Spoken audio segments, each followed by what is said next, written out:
नमस्कार सगळ्यांना, स्वागत आहे माझ्या चॅनल क्रेविंग कट्टामध्ये. आज आपण बघणार आहोत आंबा पोळी म्हणजे आम पापडची रेसिपी. पहिल्यांदा ट्राय केलेली आणि खूप छान प्रकारे जमलं मला. चला तर मग बघूया कशी बनवायची. हे आंबे घेतलेले आहेत, एक कच्चा आंबा आहे आणि 4 पिकलेले आहेत. जो कच्चा आंबा आहे तो आपण कुकरला लावून त्याला बॉईल करून घेणार आहोत सॉफ्ट असा. तोपर्यंत आपण बाकीचे आंबे सोलून घेऊया. सोलून झाल्यानंतर ते आंबे कट करून घेऊया. कट करून झाल्यावर ते आंबे मिक्सरमध्ये बारीक त्याची प्युरी करून घेऊया. प्युरी झाल्यानंतर एका चाळणीमध्ये ती प्युरी टाकायची आणि अशा प्रकारे आपण ती गाळून घ्यायची सगळी, जेणेकरून आंब्यामध्ये ज्या शेरा असतात त्याही निघून जातील. बघू शकता तुम्ही, हा एकदम सॉफ्ट असा झालेला आहे. वरचं त्याचं कवर काढून घ्यायचं आहे. खूप गरम होतं आणि चटका लागत होता. त्यातलंही पल्प पण काढून घ्यायचं आहे. तुम्ही सालासकटही क्रश करू शकता.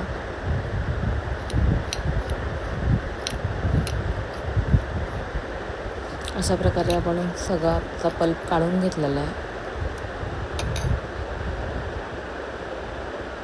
हा बाठा आहे, त्यालाही जे पल्प आहे तो पण काढून घेणार आहोत आपण चमच्याच्या साह्याने.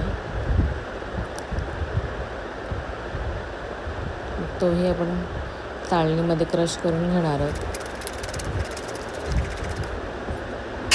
नंतर ते सगळं सारण आपण कढईमध्ये ओतणार आहोत. कंटिन्युअसली ते असं मिक्स करत राहायचं, जेणेकरून ते खालती चिपकणार नाही.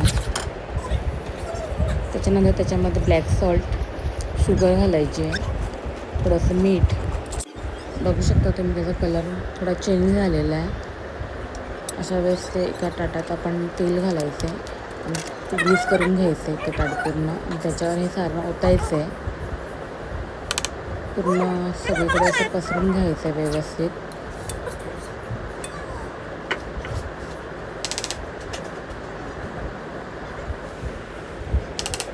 मी याच्यामध्ये नंतर जो साल होता कैरीचा तोही घातलेला आहे, कारण खाताना तर त्याचा मस्त असं एक फ्लेवर येत होता.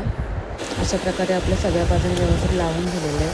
त्याला 2 दिवस किंवा 1 दिवस तरी उन्हात ठेवलं तरीही ती रेडी होते. आता ऊन कडक असल्यामुळे लवकर सुकतो पापड. अशा प्रकारे त्याला कट करून रोल करायचे आहेत. रेडी आपला आम पापड. माझ्या चॅनलवर नवीन असाल तर प्लीज माझ्या चॅनलला सबस्क्राईब करा, फॉलो करा, बेल आयकॉन दाबायला विसरू नका, जेणेकरून तुम्हाला माझ्या नवनवीन व्हिडिओ पाहता येतील. लाईक करा आणि शेअर करा. आता हा माझ्या छोट्या मुलाचा रिव्ह्यू आहे. बघू शकता तुम्ही, तो स्कूलमधून आलेला आणि त्याने खाऊन बघितलं, त्यालाही आवडले. इकडे तो बोलत होता जेलीसारखा वाटतोय आणि मला वाटलं चिल्लीसारखा बोलतो. जेलीसारखा वाटतोय. असं तुम्ही त्यांना काहीतरी काहीतरी छान बनवून देऊ शकता. चिल्ली सारखं आहे. धन्यवाद. खरं